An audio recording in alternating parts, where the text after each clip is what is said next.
This meeting will be streamed online and recorded by BNC TV. We have everyone in person who is here tonight, so we don't have to do roll call. The first item on the agenda is citizens' comments. So I would invite Hazel to come up.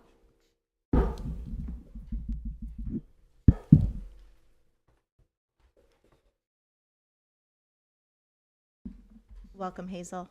So I just want to let you know you have 3 minutes to speak. I'll be running the timer, okay? And for citizens' comments, we listen, but we don't respond. It's not on the agenda. So I just want to let you know that you may see us nodding and listening to you as you're speaking, but we don't have a discussion about comments tonight. Okay? Yeah, okay. So let me just get this going. Do you want me to do it? I got it. So what's your last name? Sing. Yeah. What is it? Close that microphone. Sing. Close. Sing. All right, Hazel, go ahead. Hello, my name is Hazel Singh. I'm 14 years old and I'm a resident of Northfield. I've come here to speak on the topic that has recently been brought to my attention. Not that long ago, I was informed that a handful of educators at PVRS have been using generative AI to create worksheets and then adjusting the sheet to match the curriculum. Before we get into anything else, I want to talk about the basics. What is artificial intelligence? Generative AI runs on 4 main things: water, electricity, data, and predictive algorithms. In 1965, the first form of generative AI could not have complex conversations, but it could recognize patterns and perform limited language processing. In 1981, the Japanese government sponsored an AI project that could generate human-like responses. In 2011, Apple added Siri to their mobile phones. Average estimated water usage per question of Siri is 20 milliliters. Usage of 5 times a day is 100 milliliters. If 200 people use Siri 5 times a day, that's about 15 liters of water as a conservative estimate. On average, ChatGPT uses 85,000 gallons daily globally. 90% of it evaporates. 10% of it is released as warm, unusable wastewater. This is unsustainable, unusable, and horrible for the environment. On to the burning question. Why are teachers using AI an issue? The job of an educator is to develop critical thinking in the minds of young people who need to function in the world. AI isn't being used for critical scientific discoveries. It's being used by your children, your grandchildren, and maybe the person right next to you to create a casserole recipe. Teachers are supposed to be role models, but what happens when our role models are stuck on their phones using ChatGPT? AI is contributing to the rapid heating of our planet, and it's creating mind-numbing answers that stop humans from developing critical thinking skills, especially when half of the users are children. As a student advocate at PVRS and a Northfield resident, I ask you create a policy against the use of AI, because you can't teach critical thinking if you refuse to think critically. Thank you, Hazel. Thank you. Thank you. Thank you. Very good. Okay. All right. Do we have anyone else for citizens' comments? Okay. Seeing none. So the next item on the agenda was the recommendation to appoint Justin Cameron as our Director of Student Services. Unfortunately, we have come to a impasse in which Mr. Cameron has declined the invitation. So we will not be bringing him forward to the committee tonight.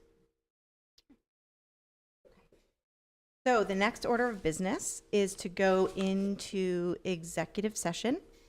So I will, A, B, and C, I will read off for the executive session. D, we will not be needing.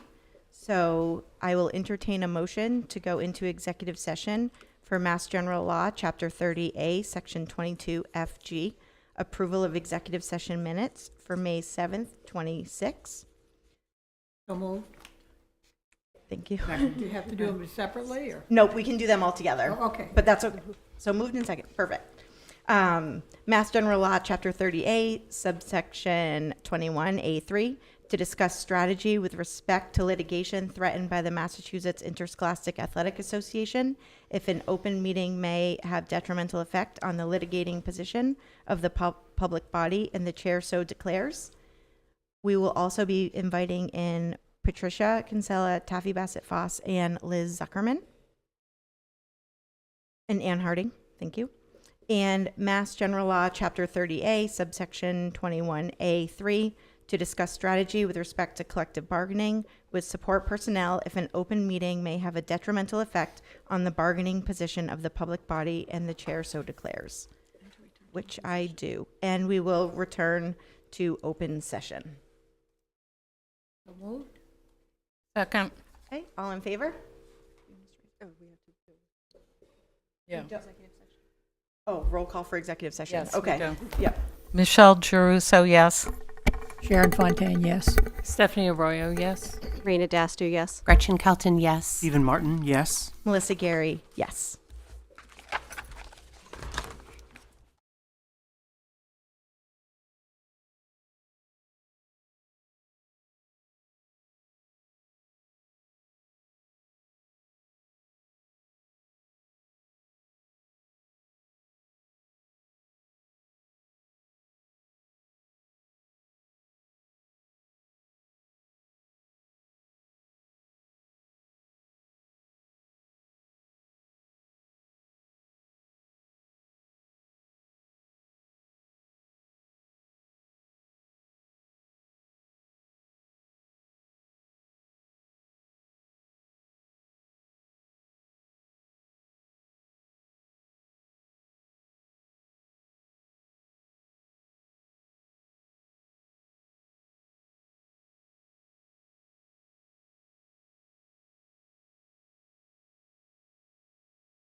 There it goes. There we go. Okay, perfect. All right, and welcome back to the Pioneer Valley Regional School District School Committee meeting. So we have next on our agenda approval of minutes from May 7th, 26.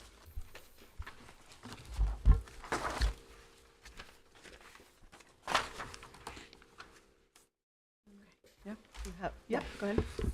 Steve Ready? Martin on the vote for the executive session has to be fixed. Ann, you ready? Yep. Page 2, section 5, item D, second to last line, nomination papers need to be in before July 21. Oh, 21, okay. 21. Yeah, it was hard to hear it. I was online. And then all the information is available on the PVRSD website on the school committee members and elections webpage.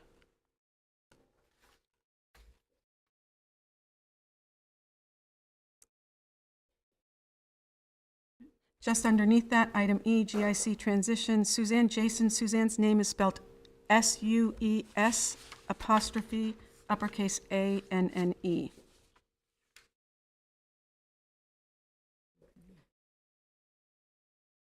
Ready? Yep. Underneath that, section X, 10. 1, 2, 3, 4. Fourth line, end of the line, as chair of the budget subcommittee. Oh, yeah. Page 3, item 6, enrollment update, 2 students, plural. Oh, Directly under that, item 7, second line, end of the sentence, were completed, and she hopes to share information about the finalist early next week.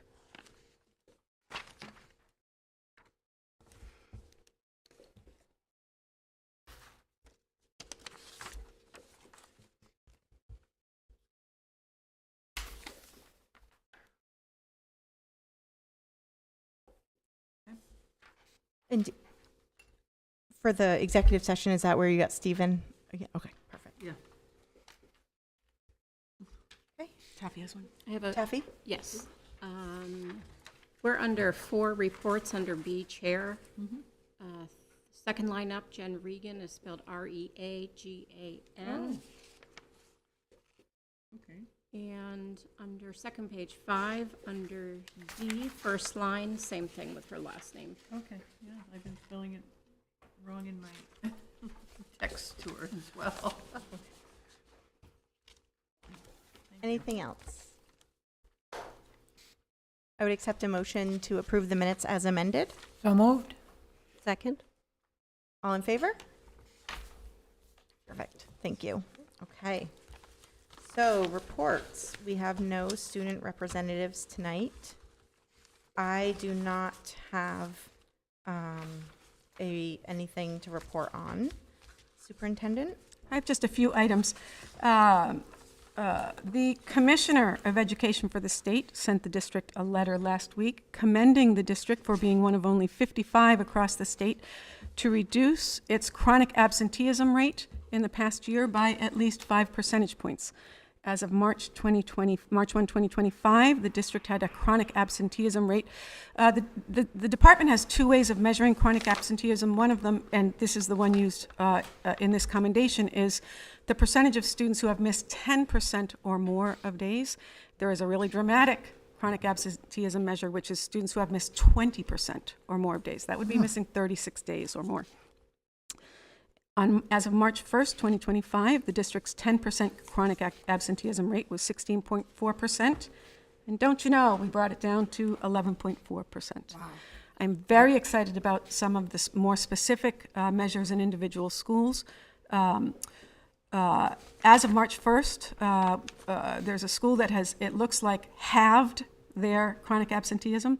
That's fantastic, but we're going to wait, and we'll do our report in the fall once we have the end of year absenteeism rate. So that's terrific. Thank you to our educators. Thank you to our administrators. Thank you to our food service. Thank you to everybody who makes relationships with kids.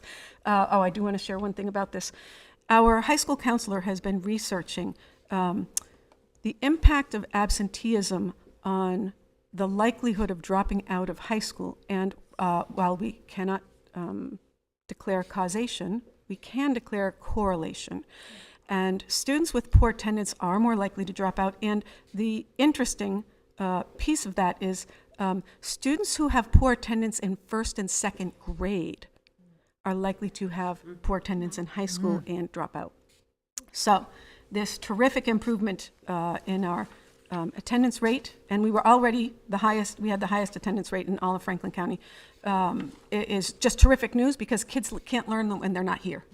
And our kids are coming to school, which means they are feeling good about school. So today was 6th grade step-up day. Okay. The bus brought the kids from BES. It brought the kids from NES. And who was outside greeting the kids but 2 Panthers in their Panther costumes, high school kids, high-fiving the kid, high-fiving them coming in. The band was playing. Parents came from Vernon to drop off their kids. The Warwick principal drove 3 kids from Warwick. We had a school choice student who will be with us for 7th grade. What a wonderful event. And middle school students walked these 6th grade visitors around the building. They got to go to different places. They had a nice schedule. They had lunch. It was wonderful. It was really terrific. Our bands will be honoring veterans on Memorial Day. The Pioneer Band will be featured in the Bernardston annual parade, as will the elementary school band that is made up of students from both Bernardston and Northfield elementary schools. Wonderful. That starts on South Street in Bernardston, Monday, May 25th at 10 a.m. And I would note that in Northfield, the veterans have a parade starting at the Trinitarian Church at 10 a.m., and they will proceed down Main Street. They will make a stop at NES, and we have a 6th grade family that has arranged to raise the flag on Monday morning when school is closed to half-staff appropriately. We have arranged for the lobby door to be open so that the veterans can lay a wreath at the Civil War Memorial that is inside the lobby of Northfield Elementary School. So we're really grateful for that type of collaboration with our families and local veterans. And that's it for me. Okay. Thank you. Great, thank you. Okay, Director of Finance and Operations. Here. Whoops. Okay, so first I have is a food service report. Back in, I think it was February, in my report, I said that Cheryl Brown, who's the director of food service, we were going to start looking at the budget, the food service budget, because we were operating in a deficit around each month, and we were going to start doing some studying of that. Now that I'm back, we have pick that up again, and I just want to give just an update on what we've been doing here and what we found out. First of all, our April lunch report, which was not discussed at the last meeting, we did have a profit in April, $3,208.54. And then through 4/30/26, we had a year-to-date operating loss of $10,495.19. And I do want to say that in January, our operating year-to-date operating loss was over $20,000. So we are chipping away at that, which is great. So Cheryl and I, we first started studying her budget the budget from like FY24 up to current date. And we looked at what other school districts are doing. I went ahead and pulled some districts, and what we found out was that the larger districts were making a profit, and the smaller districts were not. So we're like, what's the correlation between that? And there's something called meals per labor hours. So basically what that means, it's a formula set by DESI. So it divides the total volume of food produced by the total number of paid hours of workers. Okay. Our salaries make up 53% of the food service budget. So that's pretty substantial. Can you repeat that again? Yes, our salaries make up 53% of the food service budget. So, like I said, the small districts were losing money. So our feeling is that, and our belief is that larger districts are producing more food, they're getting more food reimbursed, more meals reimbursed. They're also able to sell more adult meals, which is straight profit, as well as a la carte. Can I interrupt you for a minute Yeah. on that? The losses that have occurred. Years past, we have had an awful time with our food budget, and it was in a terrible situation where the towns had to come up with a great deal of money. So I would ask that a very sharp eye be placed on this as well, to try to keep it down as far as we can, almost to zero. We can. Okay, that's exactly why we're doing this study. Good. Absolutely. Thank you. You are very welcome. Very welcome. And, other factors, of course, which are for most districts, are the food that we purchase has increased by 21% in the past 2 years. Federal funding has been cut, and our kitchen equipment is aging. So we're fixing, we are replacing. We are going to, let's see, our meals per labor hour in the district average 12.75. Desi wants it, I believe, around like 14? 12 to 14, thank you. So we're at 11.96 right now. We're doing a little cutting of staff in Northfield, unfortunately, and that should raise our meals per labor hour. And I do want to certainly recognize and make it clear, Cheryl Brown, our Director of Food Service, is amazing. It's really kind of not a great word, because she's really more than amazing. She has such a keen eye for money, children's nutrition, picking great food. She tries to stay away from governmental food as much as possible. And I also want to say that yesterday she graduated from Framingham State with an undergraduate certificate in excellence in school nutrition. So, and she has been working on this for 2 years while working full-time, and she's just so committed. It's wonderful. Can we send her a note? Yep. Any questions? And go ahead. So, we're coming up on our end of year. So is this, this is for April, or is this for May? This is for April. So we have 2 more months left.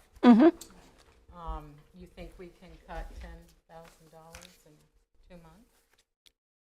I don't think we Well- can cut $10,000 in 2 months, but I believe we can chip into that since we've done so well since January. But Okay, so starting next year, how are we going? I mean, I don't think we're going to get any more money from feds, to be honest with you. I'm sorry, so what?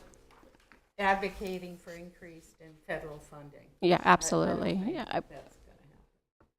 So Cheryl and she talked to Belchertown Public Schools because they do well, and so she wanted to talk to another district. First of all, they were like, those are your percentages?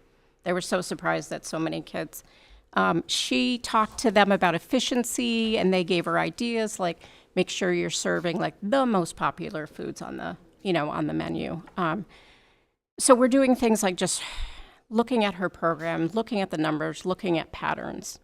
So I'm glad that's happening, so we can do some forensic look. To Michelle's point, also, the current operating loss of a little over $10,000. Could you just remind us what the aggregate budget is for school lunches, just to get a sense of what proportion of total costs Oh, boy. the 10,000 is? So it's a year-to-date, Sorry, right? I No, Steve, apologize, thank you. yeah. No, But just to put I it just in- want to make clear, it's not an operating loss for the month of 10,000, it's a year-to-date Year-to-date. operating loss. And just to Michelle's point, want to make clear that Taffy did say in her memo, they've got some plans, right? So they're going to reduce staffing at NES, so that will help next year. Exploring using an a la carte program, it would be all nutritious. We're not going to start offering soda. That just, let's be clear, it's not going to be Twinkies. I wouldn't mind Twinkies. Likewise.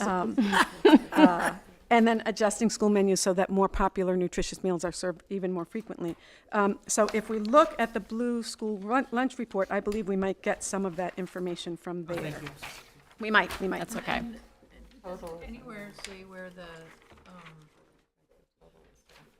amount in the revolving account, like, isn't there a surplus in the revolving account that's being used periodically for equipment and stuff? There is something called a fund balance, and it is that I will need to get for you, and I can get that for the next meeting. But there is certainly that's in the positive by quite a bit. Yeah.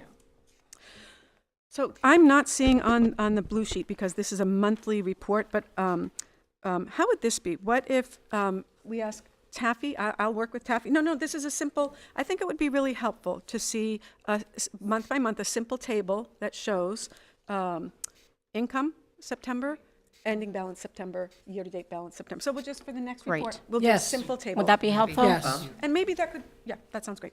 Because I imagine as a percentage, this It's $10,000 is. very small. Yeah. It is very small. It is. It is, but that's Meaning- what no, happened absolutely last meaningful. time. Absolutely. Well, I that never- was, I that remember was last time. cumulative over the years, though. Yeah. That was, And the state and the feds were not paying. The state has picked up school lunch. They have given us more money. So when we say the state isn't giving us more money, they picked up school lunch. So, you know, that is a reality. You know. Sharon and then. They can give us any more either. yeah, I mean, this situation we were in several years ago was a cumulative effect. It wasn't all in one year, and it just went by all of us. I mean, and it added each year, and before you knew it, it blossomed into a very serious situation.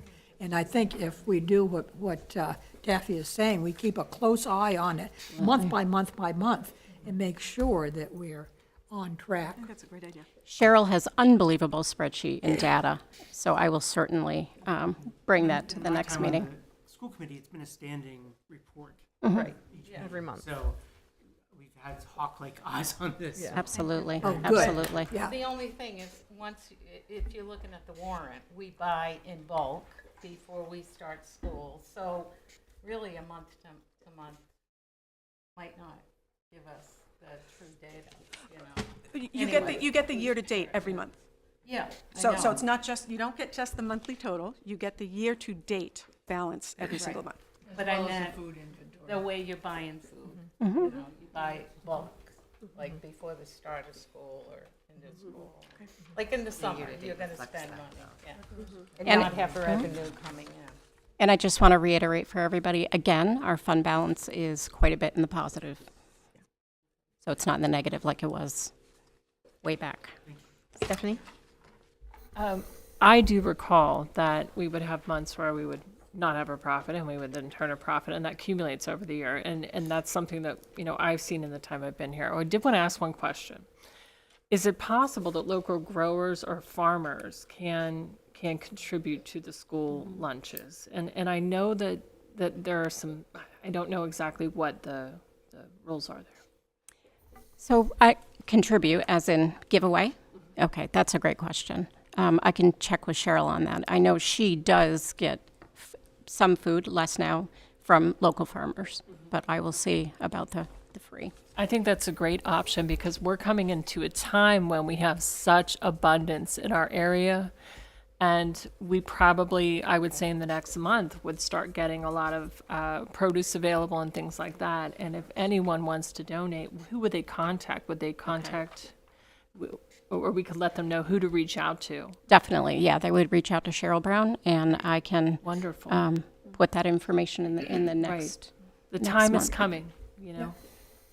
That brings to mind another question, is there any kind of curriculum where the students can start planting a garden and having all the produce go to the cafeteria? Like that, yes. There certainly are. You know, Cambridge at one point had a student garden at every elementary school. I think they worked with Alice Waters' They had organization. one in Northfield years ago. Yeah, we were just approached by a parent about a month ago for a farm-to-school initiative, and so I know we passed that along. We're exploring that. Here's what I've seen. So we have the greenhouse out here. I don't want to be a wet blanket because my druthers would be, Ms. Fontaine, that we had a farm out back and that our compost went to the hogs and that we did a butchery program. And that if you're having a hard time in the classroom, go rub down a horse. Go muck out a stall. The reality of the public school year, the calendar, is not a great match for the growing season. And what I have seen over and over, I saw it in Brookline, the gardens are started and they are lush by June 15th, and then no one is there to water. But I don't think that's insurmountable, because wouldn't it be great someday if we were in a summer camp up here? And maybe it's an agricultural great summer, idea. yeah, right? We're adding it to the list of ideas. The compost. That where we're having this waste that we could be contributing locally. We have a huge Our waste Or- goes to Martin's Farm.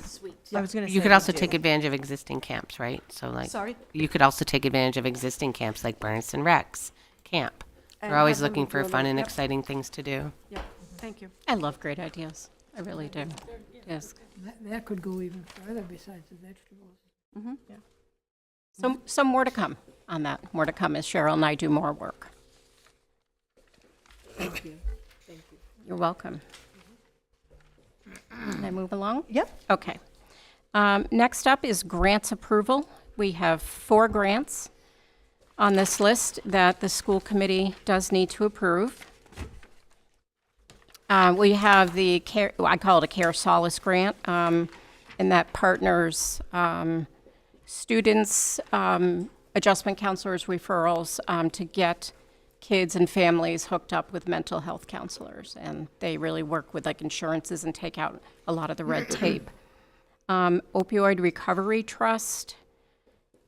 We get, this year, $56,000, and we get to use it for restorative practices, increase mental health and student support services, and strengthen school community partnerships.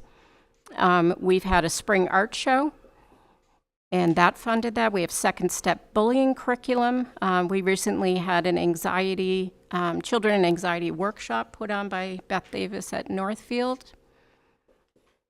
The 1-8 Foundation Investigating History. It's a 3-year grant that supports the Investigating History curriculum, which is set up by DESE.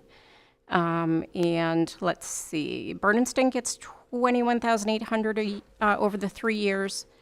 Northfield gets $12,800 over the 3 years. And I do need to make a correction. The amount that we receive for this is not $34,000. It is $34,600. And lastly is Project Lead the Way. And this is for 2 new courses at Pioneer, Design and Modeling, which is basically an intro to engineering, and Medical Detectives. So we will send teachers for training for that. We have 2 teachers who are going, and also supplies and durable equipment. Great. So I would accept a motion to accept the grants outlined above and to approve the spending of the grant funds. So moved. Second. Okay. Discussion. Okay. These are awesome grants, and I'm particularly excited. We talked about this before, these new courses, that we were all like, we would love to take the medical detectives course, but thank you for everyone who was involved. All in favor? Great, thank you. Okay, great. Thank you. Okay, and lastly is the grants quarterly update and a long listing of our active grants and their available balances. Balances will be encumbered on purchases and salaries. They are encumbered on purchases and salaries. So I have just a quick question about the zero balances. That mean that the grant money has been spent? Yes, it already? does. Okay. Yes.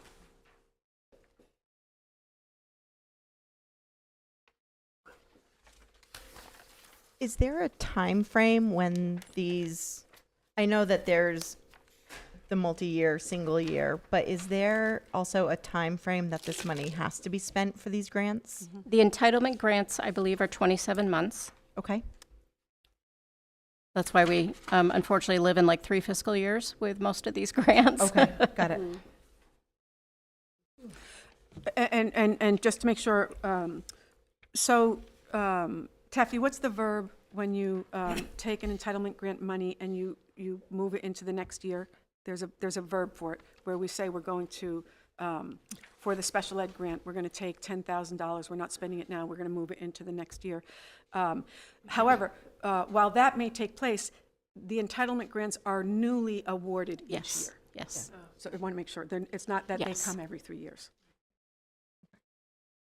In accounting, we call it rollover, but that's really boring. Does anybody have any questions? Seeing none. Right. Okay. Great, thank you, Taffy. You're very welcome. All right, on to the first order of our business, Vernon tuition rate.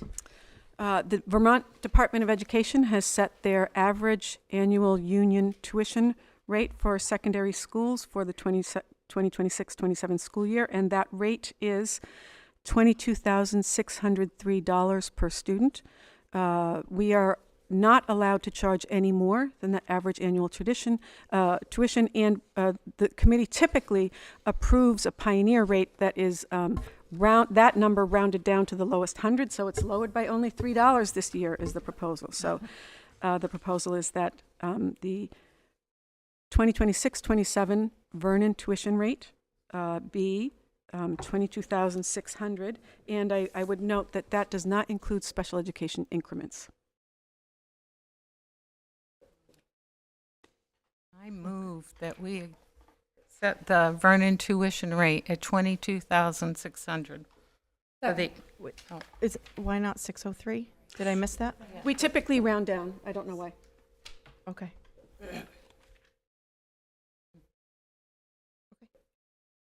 Any discussion? All right, all in favor? Great. Thank you. Thank you. Okay, next on the agenda. So this is the kind of the conversation or the response to Michelle's statement that she brought to the committee last time we met. So I requested that Michelle send me the letter. She had sent me the statement that she had made. And so I spent some time looking over it to make sure I kind of get the essence of, to distill what the concerns were. So, to the point of, how did the list come up of the budgets to be cut? Like what could be cut? I went back and I watched my statements at Bernardston meeting, and the flyer, the budget highlights that was there, talked about a mix or a portion of not non-legal things that we are not required legally to supply to the district that is in our budget. And so my question to Patricia was, what happens if this budget doesn't pass? Where are these cuts going to come from? Because it was increasingly louder and clear from town officials that they were not in support of passing the budget. So that caused a lot of staff and teachers panic, that teachers and staff went to administration and asked, oh my gosh, what does this mean for my job? They sought out questions, and I directed Patricia, please tell me what could possibly be cut, because people are going to ask and people should know. And so that's how that list came to be, that these are the things that I listed off that was directly from things that are at risk. And I stand by that list. Those are the major ticket items that if the budget failed, it would be on our docket to look at cutting these programs. And this is what we're seeing across the Commonwealth. So when budgets are not being passed and overrides are not being passed, one of the first things they go to is athletics. We know that preschool costs a lot of money. It serves our families, and we want that program, but it is not a program that adds a significant amount of revenue to our district. So all of the list that was in the highlights was something that was put together, and that is exactly the line items that we would have to be discussing as a committee to adjust if the budget failed. The budget did not fail, and so we are not in the position to have to relook at cutting any major athletics. I don't have the list memorized, which is why I read the screenshot off of my phone at the Bernardston meeting. But that's basically, that is it in a nutshell. I just feel that you misrepresented the school committee. By Mass General Law, Yep, the school committee is in charge of the budget. yep, And we are elected by the people yep, to represent and make decisions under Mass General Law. sure, And why have a budget subcommittee? yeah, Why have these things? yeah, I can't go and represent Leiden to Yep. Leiden. Yep. You have said it as chair. yep, So how can, that is not the role of the chair, yep. unless we yep. discuss it. Yep. And I'm going to stand by that, because Yeah. those are the facts of Totally. what I'm doing here for my town Yeah. and the children. Yeah. And I hear And- that. And I think we are probably going to agree to disagree on this, because I believe from my perspective, I believe, just like a Bernardston resident stood up and asked, if this budget doesn't pass, what does this mean? And that's I where think we should that- have discussed it. So, great. And I don't want to go back and forth. And I think as budget subcommittee chair, that would have been excellent for you to have brought up during the subcommittee process and I come will up if and I'm on it this year. and come up with that. I think Yeah. that should have been done in the subcommittee. I am not on that subcommittee, but I feel that if our residents want to know what are the possibilities of things that could get cut if the budget doesn't pass, that's exactly where we would have gone. See, I So- wouldn't have, as so, and- chair of the budget subcommittee, I would have looked elsewhere. Yep. Yep. So, and if I'm not chair next year, I'll be at the subcommittee meetings No, I think that, Um, yeah, anyways, but yeah, I think we have to get back to the role of the school committee.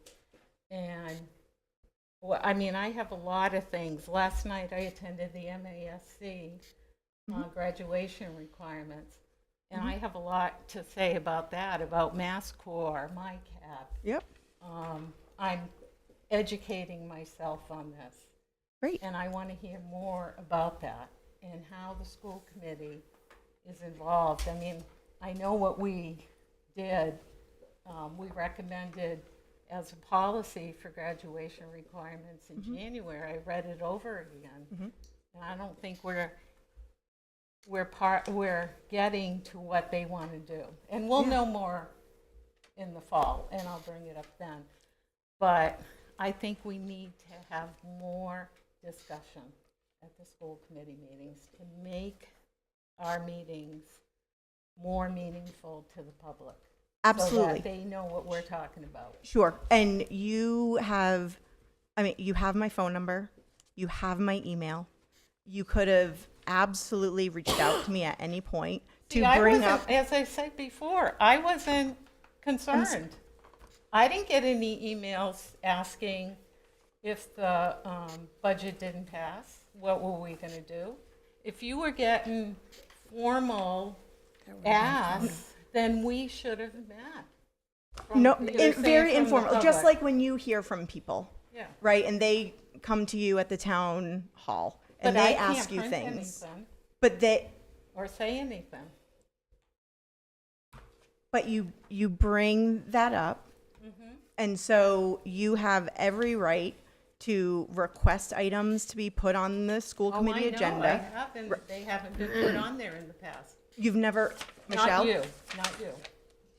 Yes, okay.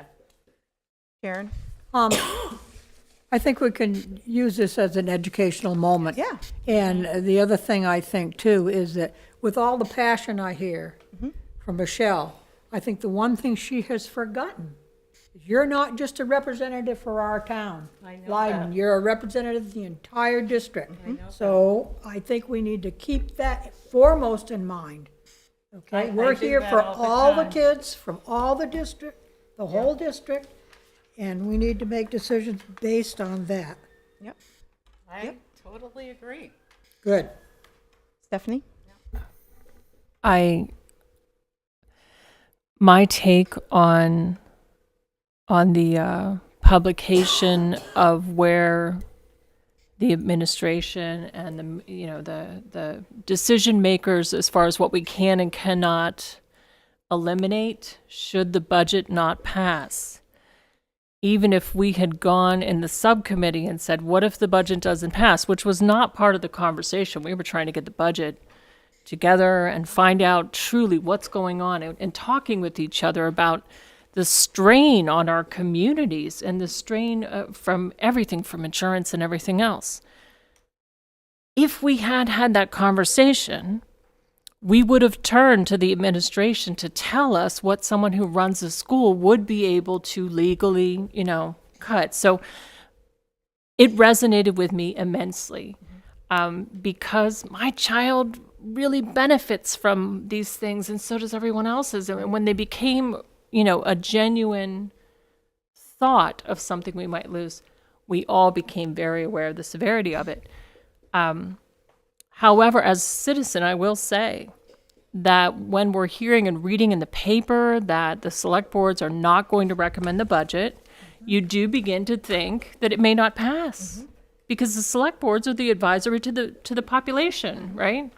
So I understand why that next step was taken to clarify what would the impact be.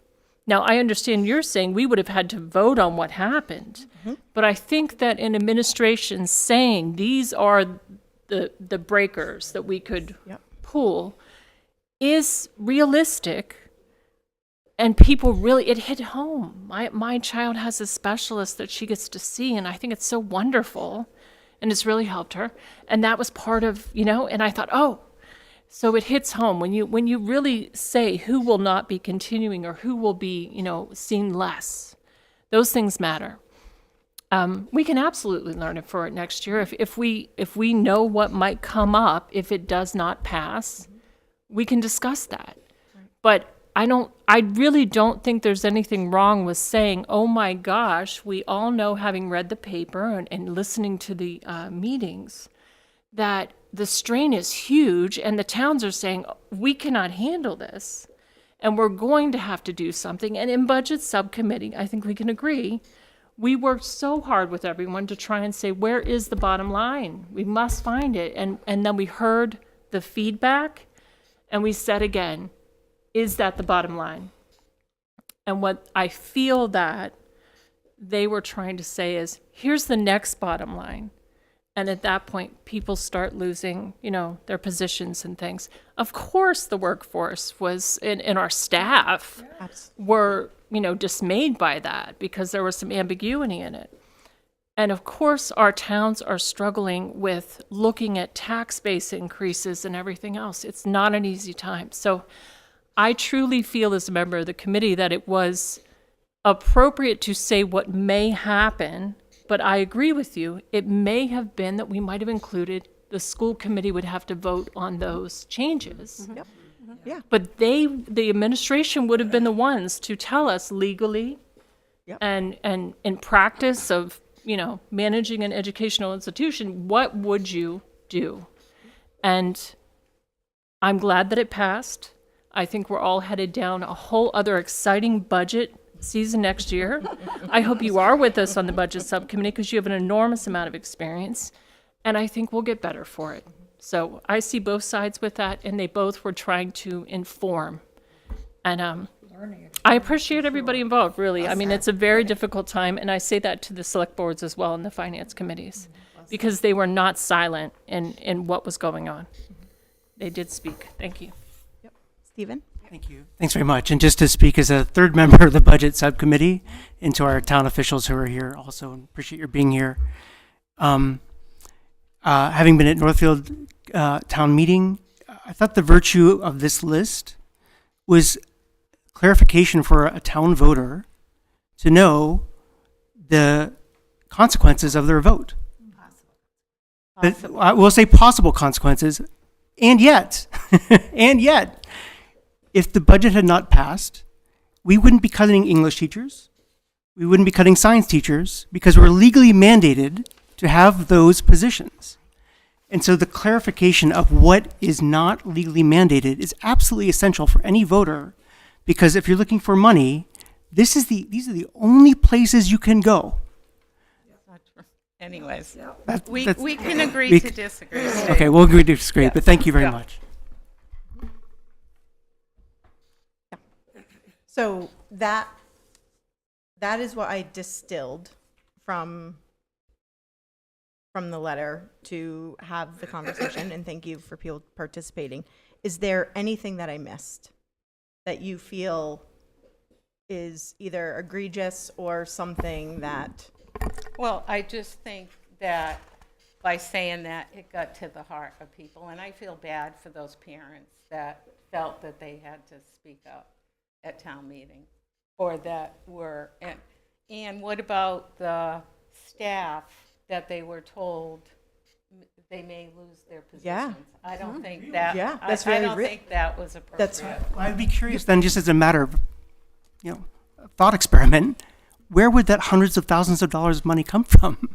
We would discuss it. But no, please, could you propose some ideas that what would that actually look like? Because that is a very lean budget. Yeah. The budget is tight.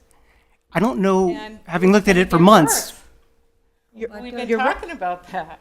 You're right. It's So, gonna get worse. so I think that, to reiterate, what I said, I think that giving the public real concrete information on categories that could be cut was appropriate. And I think if parents and staff members had a visceral reaction to that and felt compelled to speak against that, I applaud that. And I think that is wonderful.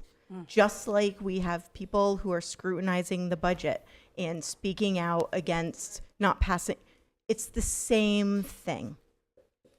It's the same thing.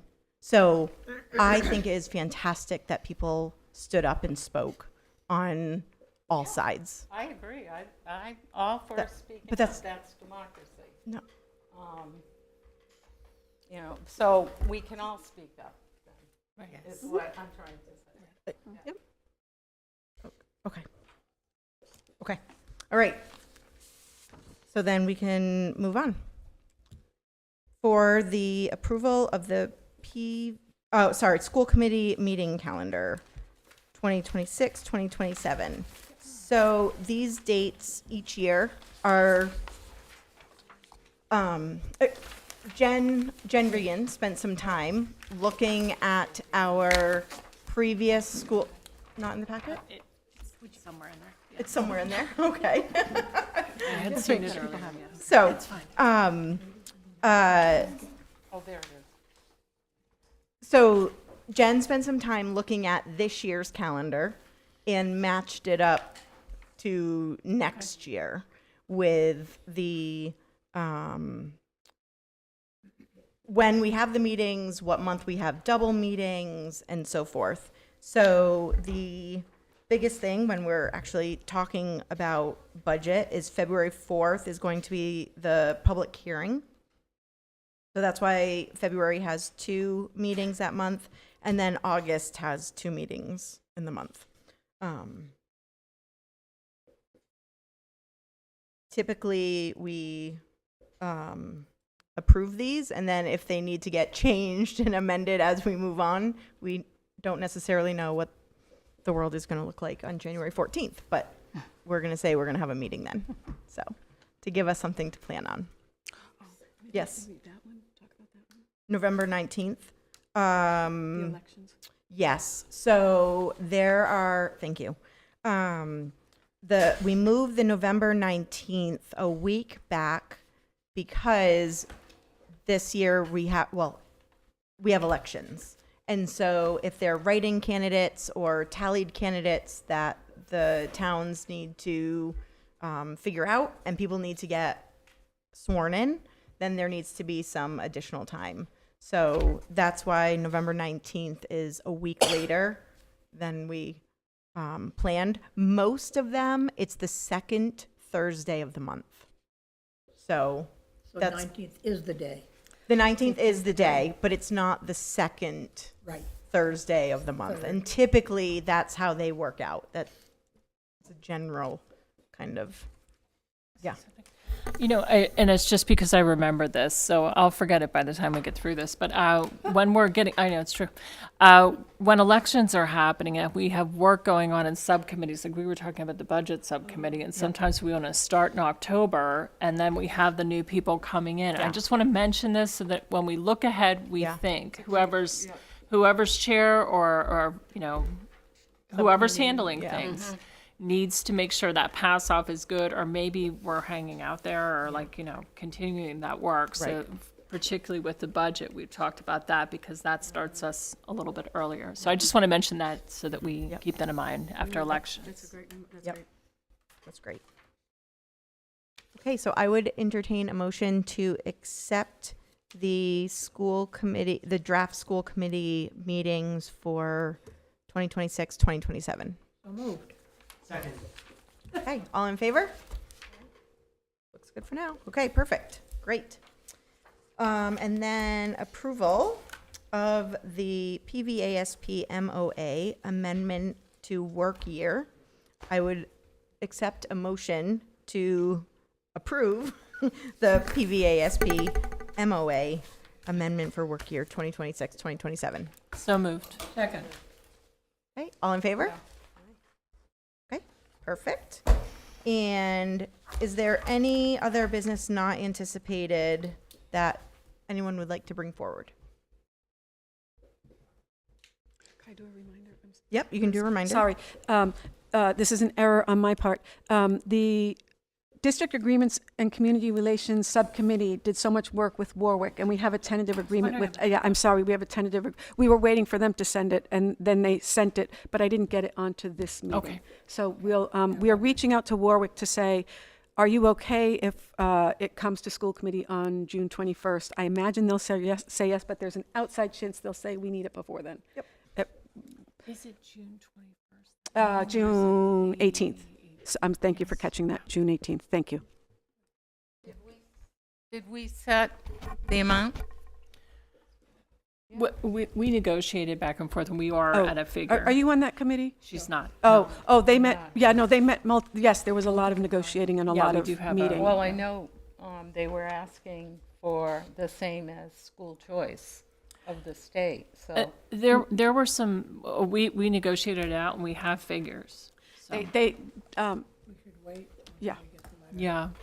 we have to get that. I was highly impressed with the negotiating skills of our subcommittee, let me put it that way. That would be Raina and Sharon. And Sharon. Chair Stephanie. And myself. And you know, what's very nice is, and I think this is important to mention, is that we were very aware that all districts are facing the same type of challenges. And I think that's important as we go forward too, that we all, you know, try and be understanding of that. So. Okay. Upcoming meetings, we have a school committee meeting on June 18th at 6 PM. Graduations before And that. we have graduation, yes. And so just a reminder, if anyone hasn't sent their RSVP to Jen about going to any of the graduations, please do that. Okay, I will, Our spouses welcome? yeah. I thought so. Yeah. Jen was gonna check and get back to me. All right, Okay, I'll accept a motion to adjourn. so moved. And seconded? Second. Okay, all right, all in favor? Boom, we're done. Okay, thank you. Thank everybody. Thank you. Oh, I got 31 minutes. 7:39. Not bad, not bad. Are you gonna get home in 31 minutes? Ready for the end Oh, I of gotta the take I battery have here. things for I would you. never go. I hope it doesn't rain all weekend. Oh, really? All right. I hope so. Oh, that's beautiful though. I really want him to do music in this, but I don't know if he's gonna. I hope he does. Yeah. Is he in theater at all, or can he be? He did a theater thing this year. They did 6 one-act plays. I came to that. That was really good. He would be great at theater. But PVRSD on it. I've been pushing him to do the musical next year because it's Sure, and I really hope he'll. I told him I would pay for him to get some clarinet lessons. Oh, wow. He's got such a wonderful personality.